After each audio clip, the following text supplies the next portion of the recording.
तो ये रहा हमारे सामने हमारा नेक्स्ट क्वेश्चन। इसके अंदर में गिवन है कि ये क्वाड्रेटिक इक्वेशन है इन वेरिएबल एक्स जिसके रूट्स अल्फ़ा और बीटा है। ठीक है, तो हमें इस इक्वेशन के रूट्स बताने हैं in terms of alpha and beta, यानी अल्फ़ा और बीटा के क्या फंक्शंस होंगे वो। ऑलराइट, 2 अल्फ़ा होगा और 2 बीटा होगा, अल्फ़ा बाई 3 अल्फ़ा होगा +1 होगा, बीटा बाई 3 बीटा +1 होगा, ऐसा क्या होगा वो हमें बताना है। ठीक है ना। तो सबसे पहले हम इसको ध्यान से देखते हैं। तो ये अपने आप में क्वाड्रेटिक है, ये भी क्वाड्रेटिक है, ये भी क्वाड्रेटिक है। यहाँ पर x+1 का स्क्वायर, यहाँ x+1 है, यहाँ x-2 का स्क्वायर है, यहाँ x-2 है। तो कुछ सिमेट्रिक टाइप ऑफ दिख रहा है हमको, बट उससे हमें कुछ खास मिलेगा नहीं। अब अगर मैं इस पूरी इक्वेशन को x-2 के स्क्वायर से डिवाइड कर दूँ, अगर मैं ऐसा कर दूँ तो क्या होगा। ठीक है ना, ये मेरे को अगर मैं x-2 के स्क्वायर से डिवाइड करता हूँ तो यहाँ कुछ ऐसा आएगा। ये कुछ मैं इसलिए कर रहा हूँ क्योंकि ये कुछ इस फॉर्मेट में आने लग जाएगी, ये कुछ मेरे को इस फॉर्मेट में आती हुई दिख रही है। ठीक है ना, तो मैं कुछ रूट्स के बीच में रिलेशन इस्टेब्लिश कर पाऊँगा। तो अगर ये पूरे को मैं, ये एक स्क्वायर बन गया, यहाँ से ये कट गया, तो ये जो चीज़ है ना, इसी का स्क्वायर यहाँ लिखा हुआ है और ये तो 1 बन ही जाएगा। तो और मैं इससे डिवाइड क्यों कर सकता हूँ, क्योंकि x-2 इसका फैक्टर नहीं है। ठीक है ना, तो मैं पूरी इक्वेशन को इससे डिवाइड कर सकता हूँ।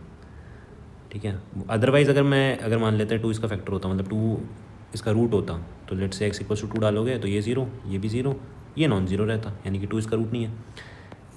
तो मैं इस पूरी इक्वेशन को x-2 के स्क्वायर से डिवाइड कर सकता हूँ, क्योंकि वो x-2 कभी 0 होगा नहीं। और क्योंकि आप मैथ्स के अंदर कभी भी 0 से डिवाइड नहीं कर सकते किसी भी चीज़ को, वो अलाउड नहीं होता है। ठीक है ना, तो ये थोड़ी सी बारीक बात थी, अदरवाइज़ जनरली लोग सीधा डिवाइड कर लेते हैं। ठीक है ना, बिना ध्यान दिए कि वो 0 है या नहीं है। ठीक है, तो ऑब्जर्वेशन, सबसे पहले हमारी ऑब्जर्वेशन क्या रहेगी, वो ये होगी कि x=2 is not a root of, इसको मैं थोड़ी देर के लिए स्टार बोल देता हूँ। ठीक है ना, ऑफ स्टार का रूट नहीं है, so we can divide whole equation, so we can divide star by, so we can divide star by x-2 whole square. Alright, इससे हमें क्या मिल जाएगा, ये इक्वेशन ट्रांसफॉर्म हो जाएगी इसमें ax+1 / x-2 whole square plus bx+1 / x-2 plus c = 0। तो ये आपको दिख रहा है कि ये a समथिंग का square plus b something plus c = 0, ये कुछ इस फॉर्मेट में दिख रही है आपको। तो इसी फॉर्मेट में लाने के लिए मैंने डिवीज़न के बारे में सोचा, हमें ये दिया हुआ था, उससे हमें इस चीज़ को इसमें कन्वर्ट करने की कोशिश करी, क्योंकि हमें गिवन था। ऑलराइट, तो अब मैं इसको कोई वेरिएबल मान लूँ कैपिटल A, तो ये भी कैपिटल A हो जाएगा, तो ये उस फॉर्मेट में दिखेगी। तो अब हमारा सोल्यूशन स्टार्ट होता है। अभी तक हमारी ऑब्जर्वेशन थी, तो late a = x+1 / x-2, then जो ये स्टार थी वो क्या बन जाएगी, a कैपिटल A का square plus b capital A plus c = 0, ये इसमें कन्वर्ट हो जाएगी। अब ध्यान से देखो ये इसको और इसको, ठीक है ना, अगर मैं इसके अंदर a पुट कर दूँ, x को a ले लूँ, तो ये और ये सेम ही है। ठीक है ना, और ये क्या कह रहे हैं कि a पुट करने पर, अगर इसमें मैं a पुट कर देता हूँ तो ये 0 आ रहा है, यानी ये भी 0 होगा, यानी कि a इस क्वाड्रेटिक का रूट है। ठीक है ना, इसके ऑलरेडी रूट अल्फ़ा बीटा थे, तो a अल्फ़ा या बीटा दोनों में से कोई भी हो सकता है। तो मैं विदाउट लॉस ऑफ जनरलिटी का यूज़ करूँगा। ठीक है, तो मैं आगे प्रोसीड करता हूँ, एक एक करके आपको एक्सप्लेन करता हूँ मैं क्या कहना चाह रहा हूँ। a satisfies ax² plus bx plus c = 0, इस इक्वेशन को ये सेटिस्फाई कर रहा है। तो विदाउट लॉस ऑफ जनरलिटी, ये मैंने क्वेश्चन नंबर 4 के अंदर एक्सप्लेन करा था, सिमिलर सवाल है उसके जैसे ही। ठीक है ना, a = अल्फ़ा, a को मैं अल्फ़ा मान लेता हूँ, बीटा भी मान सकते थे आप। ठीक है ना, और सिमिलरली अगर आप यहाँ पर इसको b ले लेते हैं, इस पूरी चीज़ को आप b ले लेते हैं, तो आप यहाँ पर ab², ये सब सेम आता है, b satisfies this equation, b = beta, तो वो सब सेम चलता रहेगा, सिमेट्री होती है इसके अंदर, इन ऐसे सवालों के अंदर। तो और a हमको पता है x+1 / x-2 है। ऑलराइट, तो अब हम कोशिश करते हैं, x को यहाँ पर सिर्फ x बना है और यहाँ पर अल्फ़ा का कुछ फंक्शन बना है, क्योंकि हमें पता है x इस इक्वेशन को सेटिस्फाई करता है, तो वो इस फॉर्मेट में मिल जाएगा, तो यानी कि हमें वो आंसर मिल गया। ठीक है, तो मेथड 1 क्या होगा, डायरेक्ट क्रॉस मल्टीप्लिकेशन होता है, क्रॉस मल्टीप्लिकेशन एंड सिंप्लीफाई।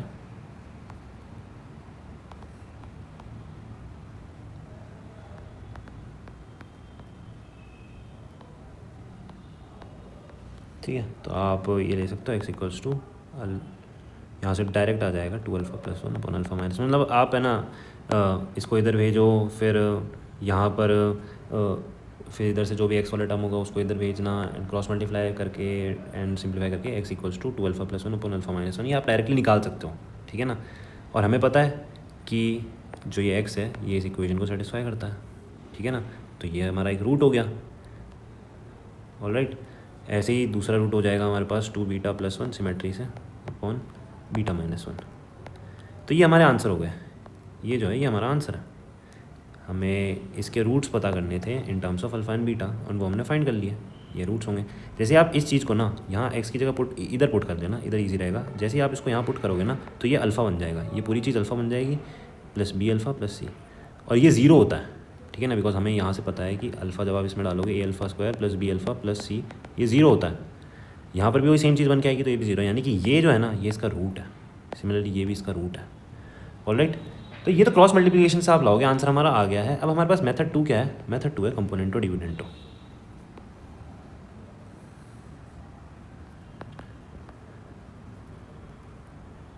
ये जनरली कैलकुलेशन को इजी बनाने में काम आता है, ठीक है ना। हमारे पास है α/1 equals to x+1 upon x-1। तो मैं क्या ट्रांसफॉर्मेशन लगाने वाला हूँ, मैं सबसे पहले न्यूमरेटर में से डिनोमिनेटर को मैं कन्वर्ट कर दूंगा न्यूमरेटर माइनस डिनोमिनेटर में, और न्यूमरेटर को मैं कन्वर्ट कर दूंगा 2 टाइम्स न्यूमरेटर माइनस डिनोमिनेटर में, ठीक है। मैं ये ट्रांसफॉर्मेशन लगाने वाला हूँ दोनों तरफ, ठीक है ना, जो भी ट्रांसफॉर्मेशन आप लगाते हो दोनों तरफ लगता है। तो इसके लिए आपको कॉम्पोनेंटो डिविडेंटो आना चाहिए, ठीक है ना, वो उसमें काफ़ी सारी ऐसी ट्रिक्स होती हैं। तो लेफ्ट हैंड साइड मेरी क्या बन जाएगी, न्यूमरेटर है मेरा अल्फ़ा, तो 2 टाइम्स अल्फ़ा -1 अपॉन अल्फ़ा -1, और राइट साइड क्या बन जाएगा मेरा 2 टाइम्स x+1 माइनस डिनोमिनेटर है मेरा x-2, और न्यूमरेटर माइनस डिनोमिनेटर करोगे तो x+1 माइनस x-2। तो जब आप इस पूरी चीज़ को सिंप्लीफाई करोगे तो ये x आ जाएगा, इसलिए मैंने ये ट्रांसफॉर्मेशन लगाया, क्योंकि मेरे को राइट हैंड साइड को सिंपली यहाँ से ये कट जाएगा और 4 आ जाएगा, एंड अब देख लेना ये आ जाएगा सिंप्लीफाई करके 3। आई गेस मेरे को यहाँ पर प्लस करना चाहिए था, माय बैड, यहाँ प्लस आएगा, यहाँ पर भी प्लस आएगा, तब ये x बन जाएगा, ठीक है ना।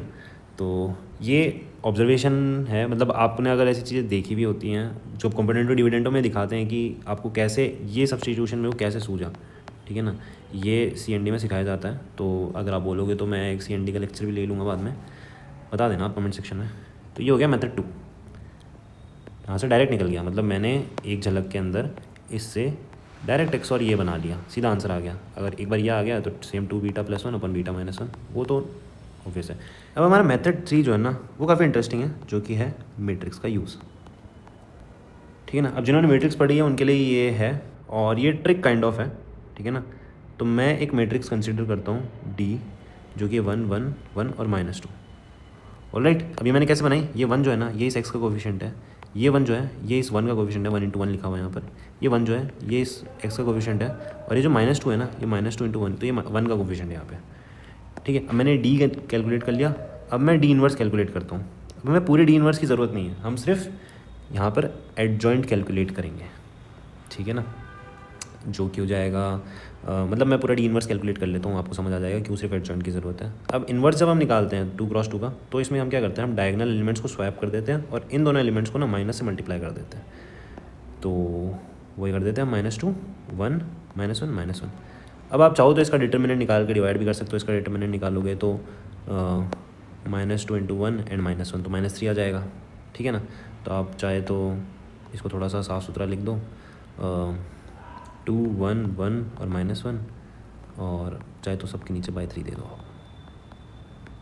ये कर सकते हो। अब ये क्या होगा ना, ऊपर नीचे से 3 कैंसिल हो जाएगा, इसलिए ज़रूरत नहीं पड़ती हमको। ऑलराइट, तो ये आ गया हमारे पास ये।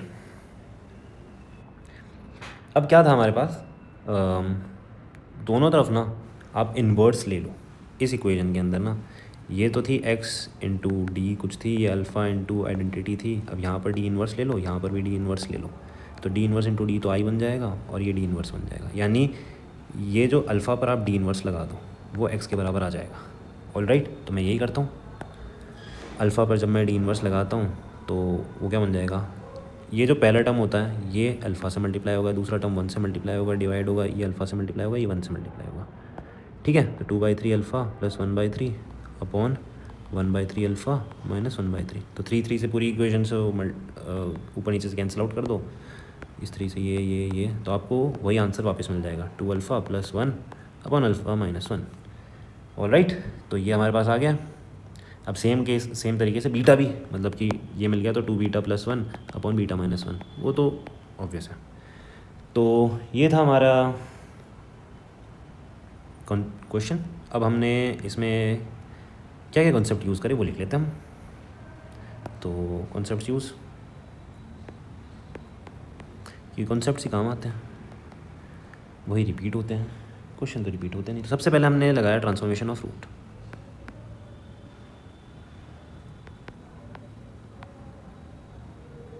ट्रांसफॉर्मेशन ऑफ रूट्स, ये था हमारा पहला कॉन्सेप्ट यूज़। दूसरा था सिंप्लीफिकेशन ट्रिक्स।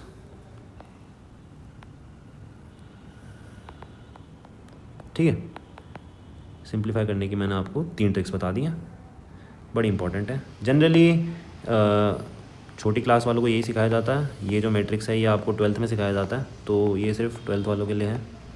ठीक है ना, बहुत सारे 12th वालों को ये पता नहीं होता, तो उनकी भी हेल्प हो जाएगी, आपको आइडिया मिल जाएगा कि यार ऐसी भी कुछ चीज़ थी।